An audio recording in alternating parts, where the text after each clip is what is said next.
بالله من الشيطان الرجيم بسم الله الرحمن الرحيم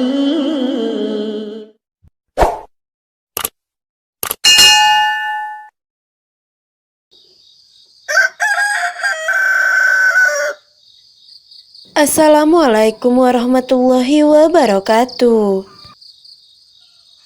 Rasulullah SAW mengetahui waktu subuh adalah waktu yang sulit.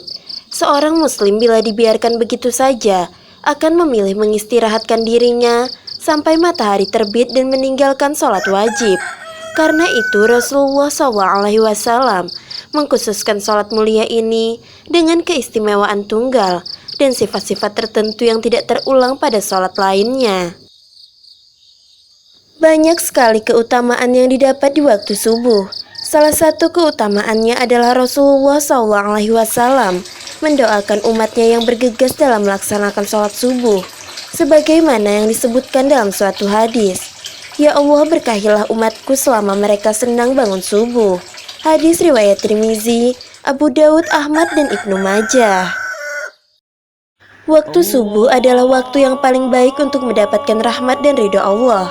Allah Subhanahu wa Ta'ala berfirman, "Dan bersabarlah kamu bersama-sama dengan orang yang menyeru Tuhannya di pagi dan senja hari, dengan mengharap keridoannya, dan janganlah kedua matamu berpaling dari mereka karena mengharapkan perhiasan kehidupan dunia, dan janganlah kamu mengikuti orang yang hatinya telah kami lalaikan dari mengingat kami, serta menuruti hawa nafsunya, dan adalah keadaannya itu melewati batas." Al-Quran Surah Al-Kahfi ayat 28. Keutamaan sholat subuh yang lain adalah Allah Subhanahu wa Ta'ala kelak akan memberikan pahala yang melebihi keindahan dunia dan isinya, sebagaimana telah disebutkan dalam satu riwayat Imam At-Tirmidzi dari Aisyah radhiyallahu anhu telah bersabda, Rasulullah SAW, 2 rakaat sholat fajar pahalanya lebih indah daripada dunia dan isinya. Selain beberapa hal di atas, ada 5 keutamaan sholat subuh lainnya yang patut untuk kita ketahui. Apa sajakah itu? Simak ulasannya berikut ini. Yang pertama adalah pahala sholat malam 1 malam penuh. Diriwayatkan Muslim dari Utsman bin Affan radhiyallahu anhu berkata, Rasulullah SAW bersabda, barang siapa yang sholat isya berjamaah, maka seakan-akan dia telah sholat setengah malam. Dan barang siapa sholat subuh berjamaah, maka seakan-akan dia telah melaksanakan sholat malam 1 malam penuh. Hadis riwayat Muslim. Yang kedua adalah sumber cahaya di hari kiamat.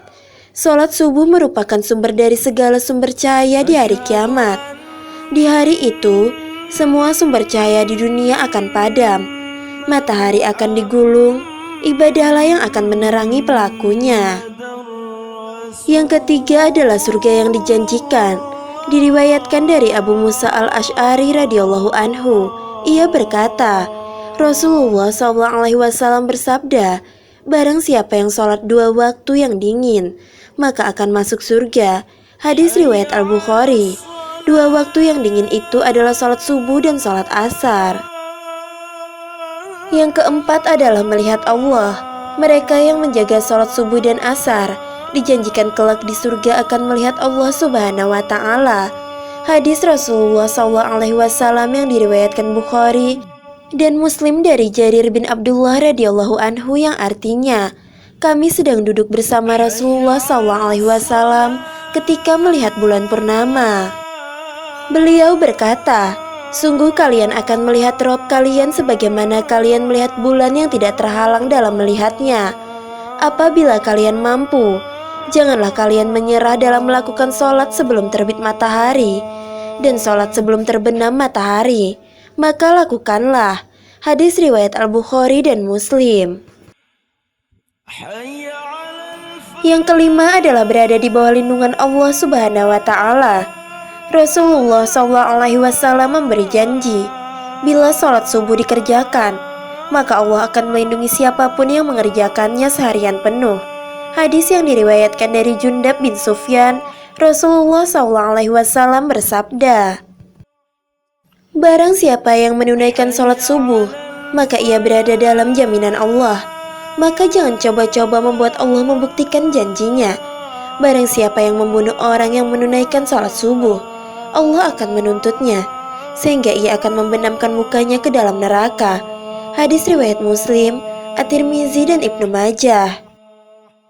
Sahabat belajar Islam yang dirahmati Allah, begitulah keistimewaan sholat subuh. Lalu apa yang menghalangi kita untuk menyingkap selimut dan mengakhiri tidur kita untuk melakukan sholat subuh? Bukankah ibadah ini menjadi bagian yang begitu besar dibanding dunia dan seisinya? Semoga video ini bermanfaat untuk kita semua. Wallahu a'lam bishawab. Wassalamualaikum warahmatullahi wabarakatuh.